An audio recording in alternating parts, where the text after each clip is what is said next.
Hi, good evening, everyone. Hey, Radhika. Hi, Shilpa. Welcome. I've just.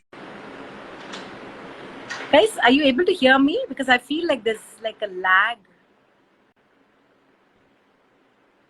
Hello. Hi, Shilpa. Hi, Akila. How are you? Good. How are you? Good, thank you, and thank you for having me. Such You're a most pleasure to welcome. be. Shilpa, I can't seem to hear you too well. Okay, I'll just disconnect from Bluetooth and let me know if I you think can hear me. so. I think so, yeah. Can you hear me now? Yes, this is better. Better? Okay, I'll just switch this off. Yeah. Okay, Hi. as long as there's no echo, because this echoes a bit, I think. Does it? Can we get a sound check? Okay, so far. Seeming okay now. Okay, then it's fine. It's All okay. right. Okay. Anyway, thank you, Shilpa, for accepting my invitation and coming online to like chat with us. Thank you so much. It's my I actually, pleasure. just want to start off with this really interesting quote I read on the idea of culture, and it says culture is a way of coping with the world by defining it in detail. And I thought it was relevant to our conversation. I'm going to try and structure our conversation around this idea of culture, because ever since the Rasabodhi Arts Foundation announced your production, Tales in Kodava, I've been increasingly thinking about the idea and significance of language, culture, roots. We also live in a time when I notice that we're all sort of starting to embrace with sort of renewed vigor our roots, little more than before. Maybe it's a social media projection, I don't know. Uh, but we're also trying to, look back at things that our grandmothers did in everything, health, wellness, tradition, who we are, where we belong, and how can we articulate it in ways that we know best. In this context, we're very, very happy that you accepted our invitation. And for those who don't know, Shilpa Nanjappa is a Bharatanatyam performer, researcher, and writer. And she's here to speak to us about her new work that premiered on September 2nd, Tales in Kodava, as part of the Rasabodhi Arts Foundation's Festival Padmini. I hope Kirtana Ravi is here as well. This festival, from what I understand, is to mark their guru Padmini Ramchandran's, dancer, choreographer, teacher par excellence. Tales in Kodava, Shilpa tells me, is an extension of her research work where she has been trying to popularize and propagate the dying language of Kodava, which is deemed to vanish by the turn of this century. Over 7 years ago, Shilpa set out to find Kodava literature that could be adapted into dance and also some of her own poetry along the way.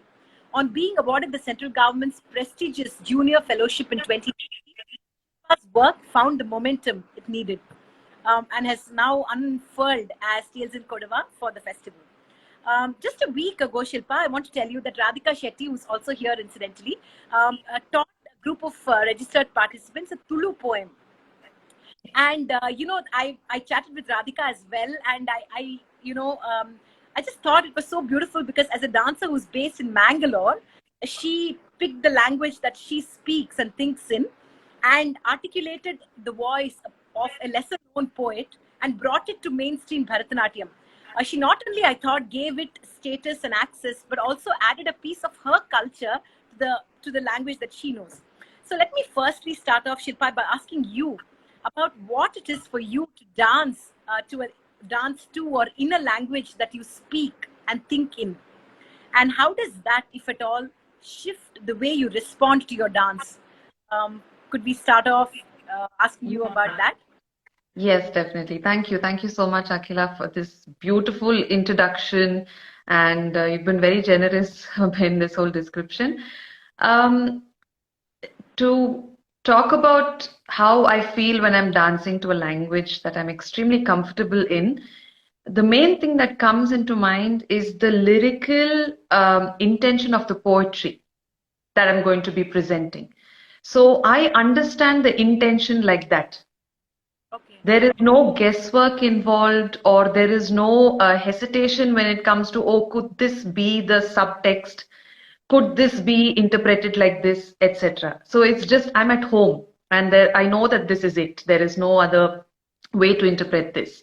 So that is a great strength. To give you an example, since you had asked me for it, when of course, you've watched the production, so you will definitely know. I hope all the viewers also will have watched or will go on to watch it.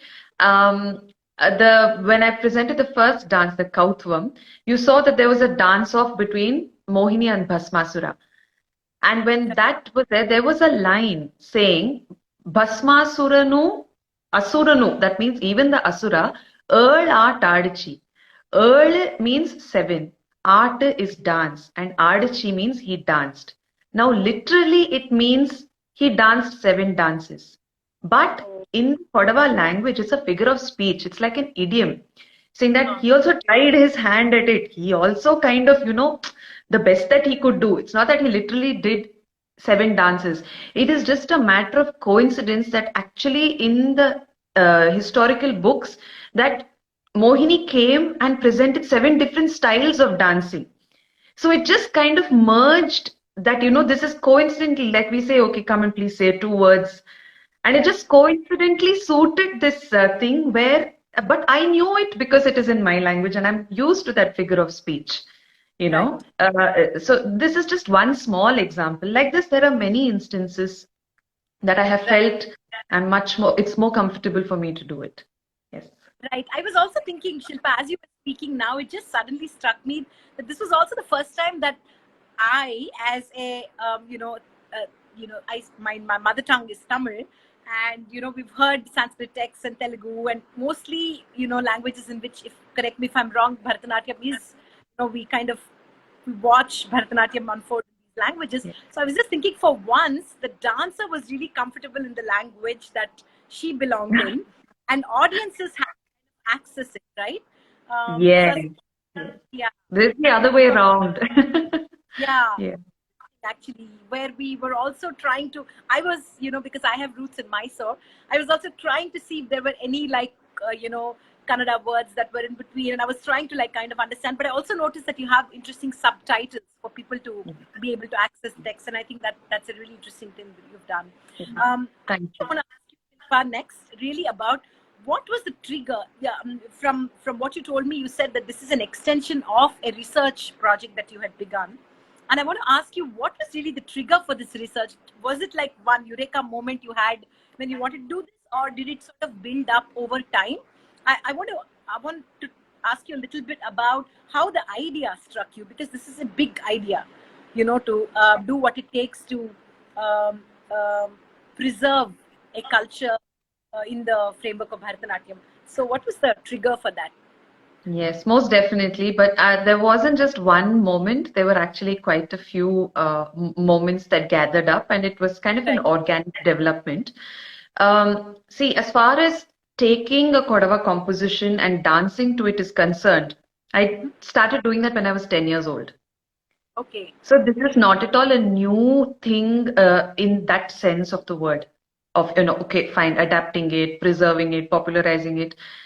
I think the need to preserve came much later, because while I was speaking to my mentors and guides about doing something like this, I came across a UNESCO report in 2009 where they said that the Kodava language is deemed to vanish by the turn of the century. And that was really scary, because we are trying to speak this language at home, teach our children to carry it forward, and the language also is rested in the culture's lap. So that kind of unsettled me a lot. And as far as working with the Kodava language is concerned, I had already done it. And even when I was 14 years old, I had done a full-length solo dance drama in the Kodava language and presented it for Doordarshan. But with the guidance of ma'am, my guru. It is called Yayatira Bote, and it was scripted for dance, for Bharatanatyam. It was adapted into this format by a prolific poet who also wrote the Kautvam, late Mandira Jayaparna. And it was already done. These things were done. But see, what I realized when I had to take up the research work is taking a composition in a language and dancing to it and presenting to it. Yes, I had already done that. There's nothing. So, I mean, it's not nothing. I mean, it's a good thing. It's great to pick up. We are also doing it with all the other languages, but that work is on par with all other compositions that we are working at. Correct. But here, what happens is when I took on research, I was guided into this mainly by Guru Srimati Purnima Guru Raja in Bangalore, because by then I had lost ma'am. She passed away. So she mentored me and she said, Shilpa, you're doing so much of work, you're reading so much and doing all this, work. It comes under research. What you're trying to do is research. I didn't even know this, Akhila. I didn't even know there was a junior fellowship. I didn't know anything. So she said, no, you must, do something about it. And when I took up that, the intention of the research became larger than me just picking up a composition and doing it. The entire intent of this was to popularize. And how did I deem that I could popularize this? The main thing was that I had to take this language out of its comfort cocoon. Kodava borrows its script from Kannada. So all the literature is in this script, in the Kannada script. And if you have to read it and understand it, you need to be fluent in 2 languages. Correct. Which is very restrictive.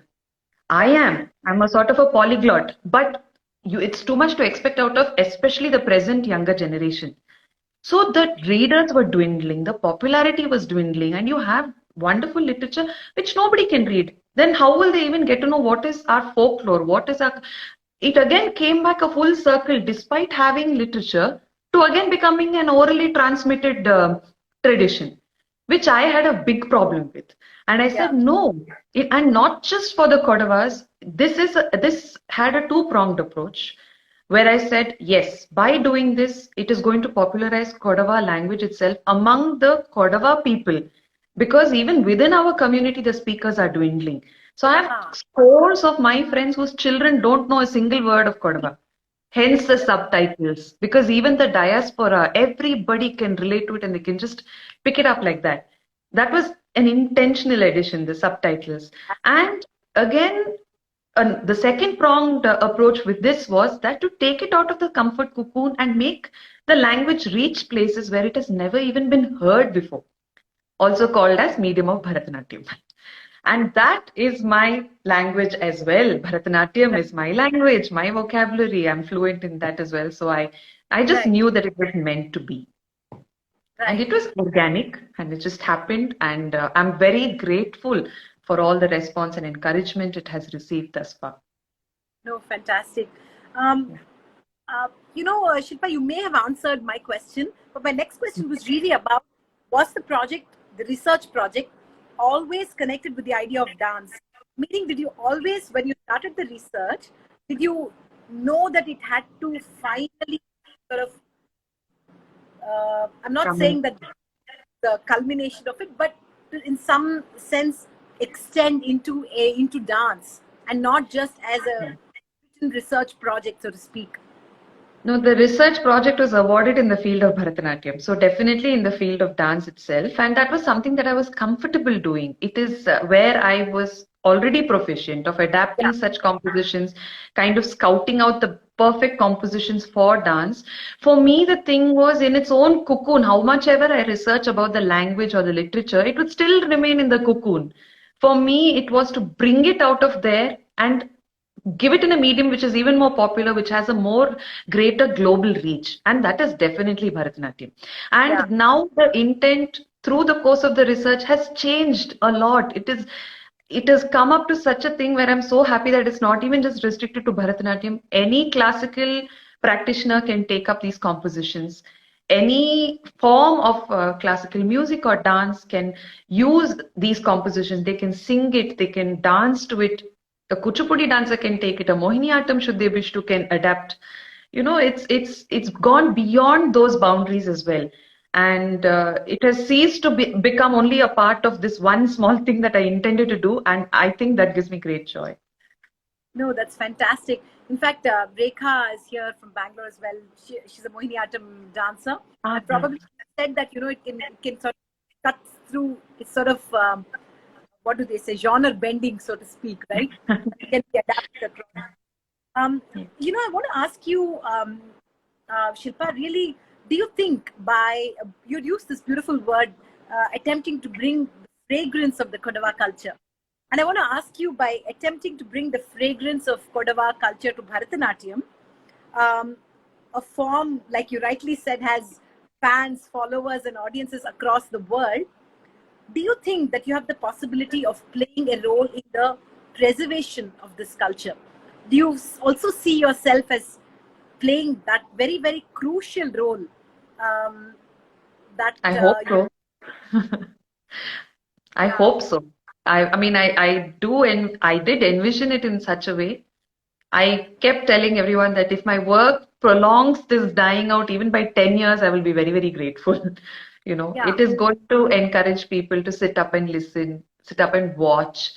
Even yeah, my own sister, she lives in Australia, she lives in Melbourne, and she's never celebrated the Puttari festival, the harvest festival depicted in the Tilana. She's yeah. never she's always lived outside, so she's not celebrated it in Kodagu. She had no idea about those rituals and practices because I live here and I know because we practice it.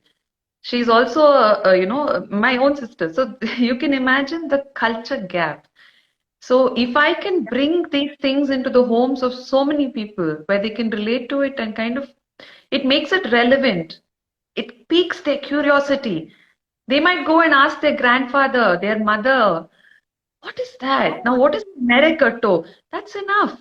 That's job well done. That's the question they need to be asking. They're learning about their culture. They're learning about the language. That question will set the spark. And that's the intention. So that's Shilpa, do you also think that today, in today's context, especially, dancers are also, I mean, it's imperative also that dancers think beyond just dance, right? And to also, you're for one, you're a writer, a researcher. So to also, in some sense, I also notice that dancers are essaying like multiple roles, right? And therefore you can't sort of, what shall I say, exist in isolation anymore, right? That you are a part of the larger society, and I think it becomes important how you use the instrument that, or the voice that you have in a particular thing, to affect a larger impact society at large, yeah. right? I feel more dancers are doing that. And would you agree that in some sense that is an important thing that we all must be aspiring for it? Because even I feel the last 2 3 years, ever since the pandemic, I feel like we can't, at one point, just to give you an example, like at one point we would only profile dancers, right? And now I feel that we are, we wear many hats, we're storehouses of so many different identities, right? So I feel like we need to be conscious of the environment around us. We need to sort of be aware of the books that, that new books that are releasing, stories that are being told. So I feel like, would you think therefore that it's important for dancers, I'm sure, like whoever will listen to it later as well, for them to know that they need to also create for themselves voice that sort of impact and affect society at large? That's a lot of pressure on an artist to try and don so many caps. I don't think that this should be something that every dancer has to aspire to. Okay, that's Until and interesting. unless they are inspired by it and they have the faculties, they have the agency to do so and to carry themselves forward. Okay, Because nowadays there are quite like unreal standards set by people. I'm glad you. Everyone, yeah, everyone says so many things like it's overwhelming actually to have to see. Yes. See, I just happen to be someone who fits into this bracket of being comfortable with linguistic studies. I'm also a dancer and I'm capable of doing this thanks to my guru who always thought out of the box. So I have this unique skill set. I just happen to have it. But if I didn't, I Yeah, wouldn't measure myself down the thing saying that no, I have to do something right. just to, stand out. It just so happened. Everything happens organically. And I think it's very underrated nowadays when people say that I am just a dancer. I I don't think teach, I don't choreograph anything. So I think it's completely okay being just whatever people are, especially ones who are, yet to establish themselves. I think there's a lot of undue pressure. So I don't think it's a necessity, but yes. And another thing I have realized in working with so many things is if you don't have the capacity, like when the pandemic hit, all of us started becoming technical experts, trying to edit our videos and this, that, and everything. I tried. I learned. I tried. But to a certain extent, I was like, why? Why am I doing this? Why am I overworking myself? Why am I sitting and spending 1 hour with a video when I can spend it with my children instead? So I started embracing the fraternity and asking within the fraternity for people to help me with the faculties that they have. So I would hire within my friends and within our fraternity itself people who were videographers, people who are editors, try to Yes. provide employment as well. So I think it's very important that we take a chill pill and fast Oh, forward. glad for that response, because maybe I'm also like in some sense party to the whole pressure of having to do many hats and say many things. So I'm glad for that very honest, authentic response. I also want to ask you, Shilpa, really about, do you think Bharatanatyam uh, has the possibility of this whole you said that when you were 10 you kind of created work using the language that you think and speak in. So I want to ask you, like, have you always found that Bharatanatyam is really so, this possibility of inclusivity, this large with a large heart that is allowing you to kind of experiment? And I also want to ask you, as a rejoinder to that question, really uh, about how much of your, because this festival is also about your guru, how much of that, and you use the word out of the box, how much of that that possibility to think out of the box, to experiment, to things that are hatke, out of the Yeah. box themes, all of that, how much did she influence you? And could you take us back a little bit and share some examples from your growing up years with her? Yes, most definitely. Actually, before you even asked me about ma'am in the second part of your question, when you started asking me the first part itself about the inclusivity of the form and everything, she is the one person I thought about. That's it. Because for me, yes, the form of Bharatanatyam is, the vocabulary is so strong and so rich that it is a naturally flexible fabric that lets us stretch it a lot. It gives us a lot of leeway. But Yeah. this handing over of the fabric in that same flexibility, that responsibility lies with a guru. And my guru has given it to me with the most flexible form ever. Not just me, but all her students. She would just let us choreograph, decide endings for padams and everything when we were 11, 12 years old. You know, Wow. Yeah, she would say, "Padnamma, go on stage." அது என்ன நல்ல அவ்வளோ என்ன கஷ்டம் இருக்குது. Ma'am, I didn't learn the last stanza. So you do it. No, I don't have time. Come, let's do it. And she would just leave us. At that point of time, we would just be so jittery because she would just leave us hanging. And in group performances, she would come and say, both if it's three of us would be standing there. அந்த சத்தி வேணா. We're standing in the wings, Akhila. We're ready to enter the stage.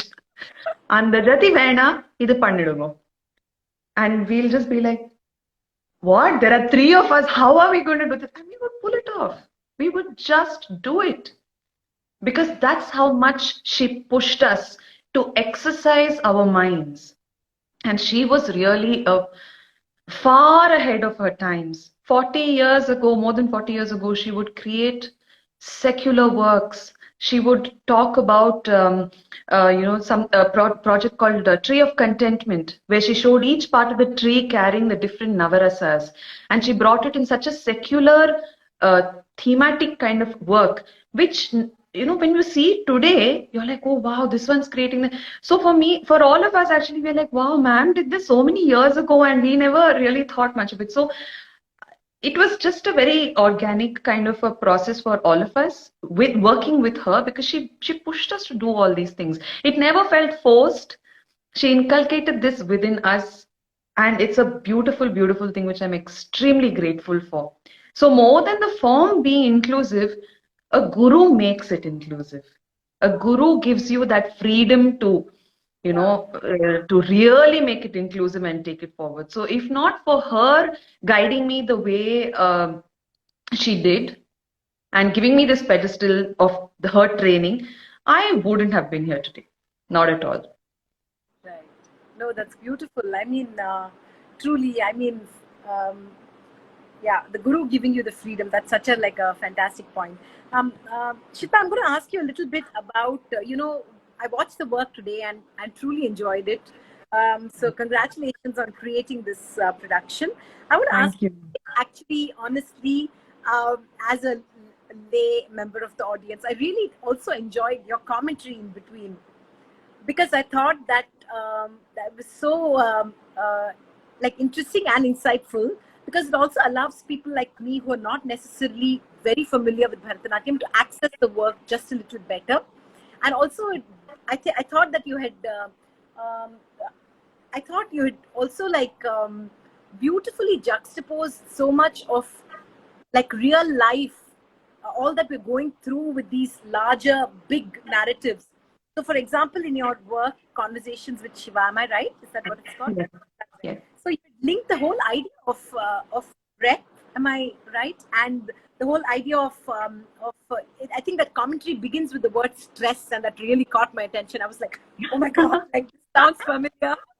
So I want you to talk a little bit about that work and how you really, found these linkages, and why is it important to find those linkages? Because I personally felt that when you sort of bring in bring in a contemporary narrative to it, I feel the possibility of accessing the work just becomes like so much easier for That's some people. absolutely true. Actually, what you said is absolutely true. And I felt that in the response that I have received for the work. Okay. Many people who consider themselves as lay people who normally or haven't learned Bharatanatyam or any other art form as such, they have automatically clicked with this dance, Conversations with Shiva, because they're like, oh my God, it's so us, it's so me. They relate to it. Okay, so there is a little bit of a backstory to this particular poem that I have penned. I was inspired by Himanshu Srivatsava's Oh, Instagram post. oh, I hope he's Yes. listening. I don't know, but he knows. He He knows knows. because I had told him about it. On the spot, I called him. I was like, oh my God, so beautiful. He was very honest about how he felt when he entered a temple. And he penned it down and he made an Insta post. And immediately something just clicked in my mind, and I said, this is so amazing. What about me? And then I started questioning myself, my journey with spirituality, and what I felt, and how I relate to these things. And I started penning this poem down. And while I was penning it, I felt myself drawing from a lot of um, things that I have read. I'm a bit of a science geek, so I love reading about astronomy and I love anatomy and Wow. it's very That's yeah. So the sorry. other side. I said the other side of Yes, Shiva. the other side of me. If you look at my Insta bio, it says an astrophysicist in a parallel universe because Oh my it's god. quite possible I could have been that. Wow. Yeah. So, when you read about things like particle collision in astrophysics, or you look at astronomy, you realize that there is a rhythm for everything. Right. And I think in the Hindu scriptures, they relate this rhythm to the cosmic dance of Shiva, which Okay. is emanating from the Damaru, Right. right? That he balances the entire rhythm because he himself is the universe. And since we are like this molecule in the universe, human beings are these tiny existent creatures in the larger realm of things and, in the universe, I thought of how is he controlling this rhythm within us? And then I realized that when you look at psychoanalysis, that breath is something that everyone comes to because breath is your natural tranquilizer, it is your natural pain reliever. And I realized that the rhythm that the breath generates by providing oxygenated blood to your heart is what keeps your body going and it keeps it sane. So that's how I made the connection, and I was like, okay, this is exactly how it clicks. If you go into my mind, it's like a hodgepodge of a lot of things. So don't ask me for the linkages because this is how the linkages come. Yeah. That's how it all came together. And I think, yes, at that point of time when I was penning it down, I was going through a particular, most stressful time in my life with a lot of things on my plate. I was like, what? How does one deal with this? And everything came back to me breathing. I was like, okay, if it's to calm down, I breathe. If it's to just take a break, I breathe. So it's like, what is this breath? And that's when I realized, oh my God, if I have to equate it, this breath is Shiva. And isn't that what we're trying to channelize? And it's that or the higher power, whatever you want to. In my commentary also, I left it very open because I know there are people who might relate to it in this way, or there are people who do not believe in God, or they might have no kind of obligations like this, anything. So that's why I left it open, and I said, whoever is your stress buster, equate them to the breath within you that calms you down. So that was the link that I had given. Shilpa, but what from in the context of the Kodava culture, what is Yes. the relevance of Shiva? Would you think? I mean, I'm just Thank you so much for asking me this. This is very important because the land of Kodagu was ruled by the Haleri Rajas or the Linga Rajas from the 16th century onwards.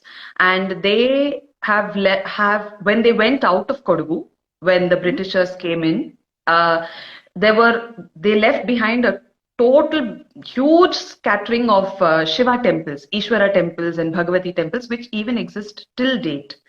And even though, in a sense, they were abandoned and gone, none of these temples have been abandoned by the Kodavas ourselves.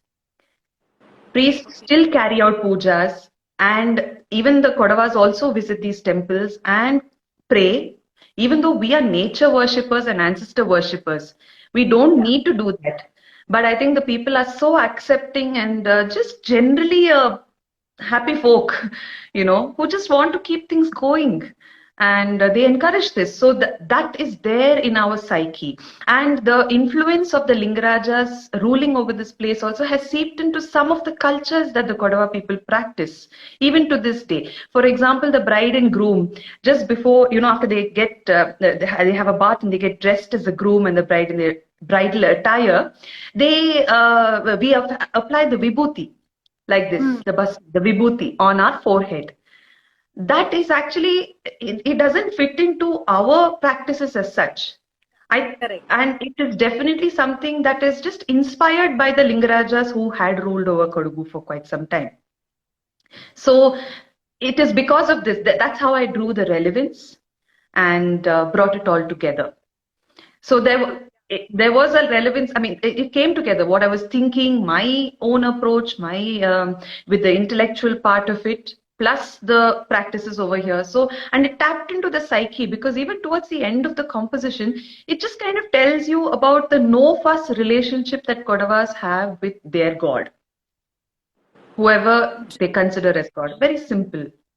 So it just came down to that. Yeah.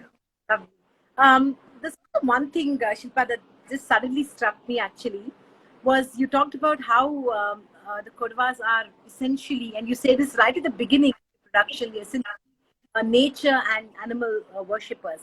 And I want to ask you a little bit about like why, for instance, you didn't choose to, as is the norm now, to shoot in the beautiful, natural surroundings where you live in, where I remember one beautiful video you sent me long ago, which was literally looked like straight out of heaven. So I'm curious, and why did you actually, shoot it in a sort of a proscenium sort of setting? And I personally liked it because I thought that might have been a bit tad too literal and a tad too filmy, No, perhaps. it was a conscious choice actually, because see, whenever we present our work, right from the costume to the makeup to the jewelry to the arena to your everything is a very conscious decision. So the decision to not shoot it outdoors and also in the locale was because I wanted the attention to be on the content Yeah. I mean, rather than Yes, so it's quite distracting to have this gorgeous scenery behind you. If you're presenting something which is quite literal and it's okay and people are used to it, then the scenery will enhance what you're doing and it will contribute a beautiful scenery. But here, because I'm already projecting things which are essentially alien to the audiences, the content is alien, the language is alien. It is just coming in a form that people might be used to, which is Bharatanatyam. So I wanted to have people concentrate on the work, the content which is being put across. And I think it was quite effective. Yeah, absolutely. I think that was a fantastic decision. I mean, but I was just thinking about how, you know, yeah. I mean, it just struck me that you didn't do that, and that's because sometimes just the ambience kind of takes over, right? And Yes. it's really not at all focusing on the dance. So I thought this really allowed me the possibility of actually focus on the dance and what what dance is intending to say. So Hopefully, I've created enough curiosity with the mudras, I mean, with the hastas that I've used for people to come and visit Kodagu and see what it is that I'm talking about. right. Yes.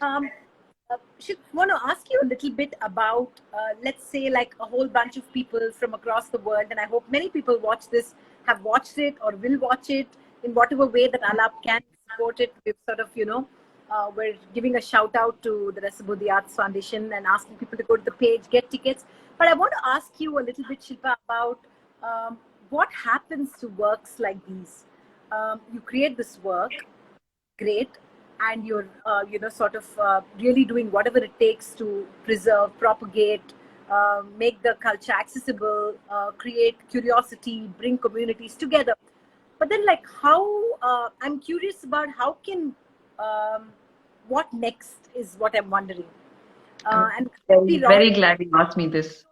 obviously, like, I don't want to, like you rightly said, pressure you. That's not my intent. But I Not at want all. But I Yeah. want to No, ask you, what happens? You, as a dancer, you've invested time, energy, effort, money, all of this to create this work, right? And while it has created a bunch of employment opportunities in the ecosystem, great. But then, like, now that global audiences have accessed it, perhaps the Kodava community across the world has accessed it. Uh, Kodava speaking people have seen it. What happens after? What can we do? Is what I'm asking collectively. okay, so Tales in Kodava is the production itself. Mm-hmm. The star of that production was my choreography and the interpretation of the compositions that had come up and stemmed from probably my fellowship and also otherwise. Mm-hmm. But the work, what I refer to as work, is my research work. Though the production stemmed from the research work and came out of it, the research work stands as a very strong separate entity which can exist even without me. Even if you take Shilpa out of the picture, the research work stands and what I have intended with that work stands. So the compositions that you saw are not just the songs.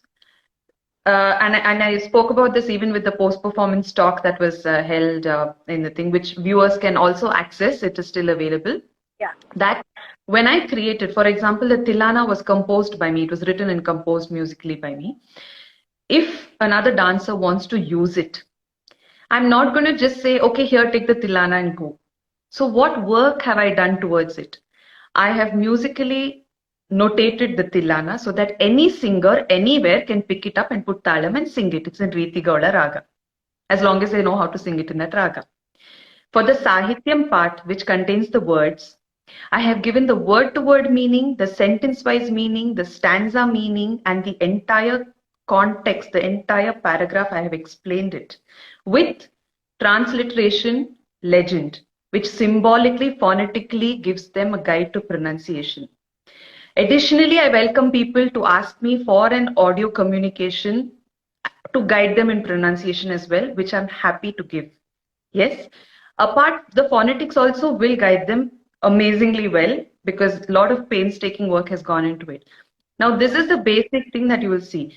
Apart from that, even for other compositions like the Kautvam, for example, I give the biography of the poet. So they get to know where the composition, with what intention the poet has written it, so they can come up with their own interpretation.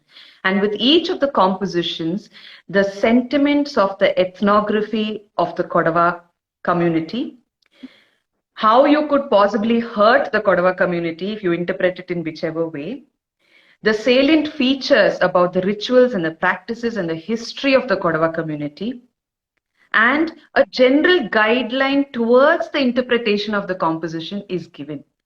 All these things are going, that is research work. And that the whole thing has been provided. So you see how that can stand as a separate entity, and what you saw yesterday is the production, which is a separate entity.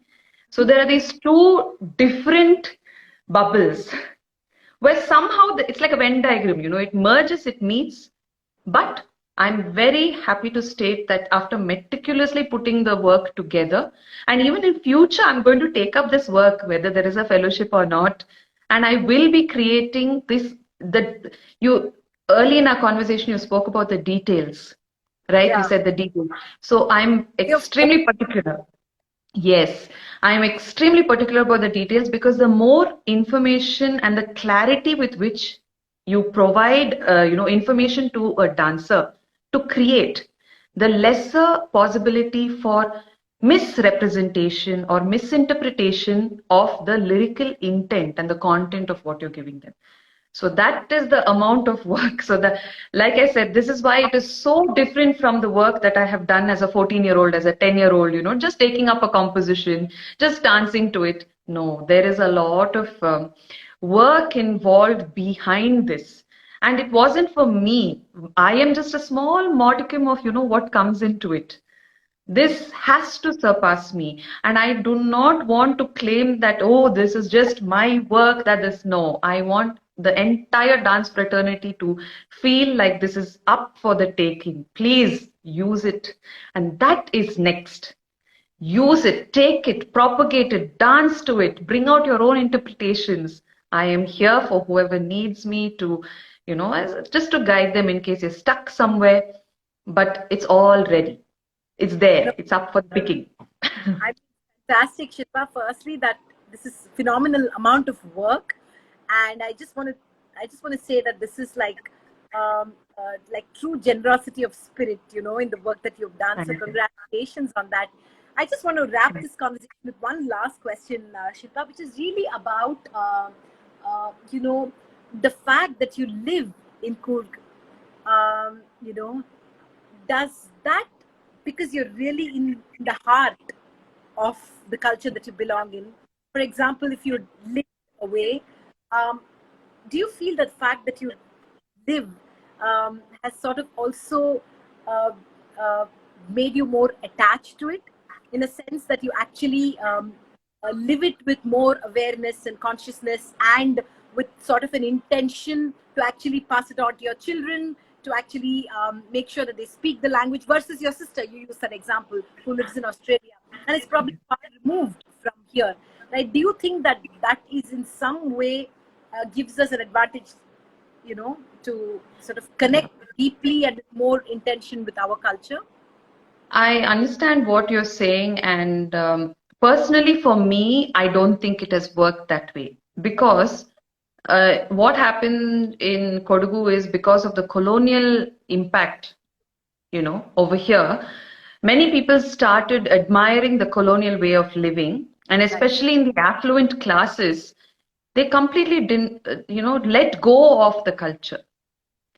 And chiffons and pearls became fashionable. Speaking in English became fashionable. Victorian architecture, the furniture, all these things became something to emulate. It's not to pass, blame them or find fault or something, but this just became a way of life, not just in Kodagu, but in various parts of India. So the culture took a very bad beating over here. And because of that, a lot of the families stopped getting together in what we call the Ur Mandir. That is the field, where people come to celebrate. It's like a community celebration. It started dwindling over time. And that's very sad. Had I been born and brought up in Kodagu, I don't know whether I would have had so much of knowledge about the Kodava culture. It is because I was born and brought up in Bangalore Okay. that the Kodava Samaja and the Kodava Sanghas in Bangalore kind of put up so many cultural events and cultural exposes, if you could call that, that my mind was opened to all this. And a huge shout out to my parents who spoke and so much about the culture and passed it on. My father also has done a lot of work towards this, propagating the culture, reviving old, dying texts within the culture itself. He's brought it to life. He has worked on it and, created some drama, theater out of it. So growing up in with such an atmosphere has contributed. In fact, it's the other way around. And having come to Kodagu, I realized that the culture is in fact dying. I never felt the gravity of the situation in Bangalore. But coming here, I realized, oh gosh, something needs to be done. So it has been the other way around. And I really can only hope that this turns around. And the reason I'm doing is the coming generations should find the language, the culture accessible. They need to watch something that catches their eye. They need to sit and watch something. They need to hear a song, pick up something, read about the culture. So piquing that curiosity is very important. And I think this is just one step there. This is just the beginning, Akila. This is just the beginning. I just want to know that I'm going to be looking for you all through the way, because this is a really important work that you're doing, and it resonated so much with me, really, and that is really the reason I wanted to have this conversation, so more people listen to it and more people recognize ways in which, I'm not saying that everybody needs to wear multiple hats and do so much, but I think sensitivity is crucial. And I think that projects like these really help us pause every once in a while and acknowledge contributions like these. Thank you so much, Shilpa. Thank you. If I may interrupt, there's one thing, because you said sensitivity. If there's one thing that I'm wary about of giving this out, generosity, yes, that is aside, but everything comes at a cost. So if I am wary about something, it is about how people are going to interpret this, how people are going to use it, whether they will respect the feelings of the ethnographic community of the Kodavas, whether they will understand the sentiments and work along with that, because that is every artist's responsibility. It's an individual responsibility. I don't have any control over that. All I can do is give a composition. So I really hope that it is treated with that respect that it deserves. Yeah. Absolutely. Dr. Datta's click said, love to watch this production live at Kodagu. Yeah, me too. I would I would love to present it too. Thank you, Vinay. Yeah, thank you so much. He is actually the person who edited the entire video editing. Yeah, he's brilliant. Yeah. We've worked with him as well. Absolutely. Shilpa, the one thing so much. Yes. The one thing I'm definitely missing is the possibility of not being able to see your son. Oh my God, you want me to? Okay. Let me do like a slow turn here. This is my sari. Stunning. I mean, I knew you'd wear this sari, but just beautiful. And you wear it with so much pride and beauty. So more power to you. And, thank you. Like I rightly said, really the defining it in detail, right? Culture, the way of coping with culture is to define it in detail, and that's really what you've done. So congratulations, and thank you to everybody who watched this conversation and those who will watch it later. Do please hit the link in the bio of the Rasabodhi Art Foundation and watch Shilpa's work. There are more productions that are going to be premiered, so do watch it. And thank you, Shilpa. Take care. Thanks a lot, Akila, for having me. And yes, all of you, thank you for joining in, and please do watch the production. More premieres coming up on Rasabodhi. Thank you so much. Thanks, Akila. Thank you. Bye. Bye.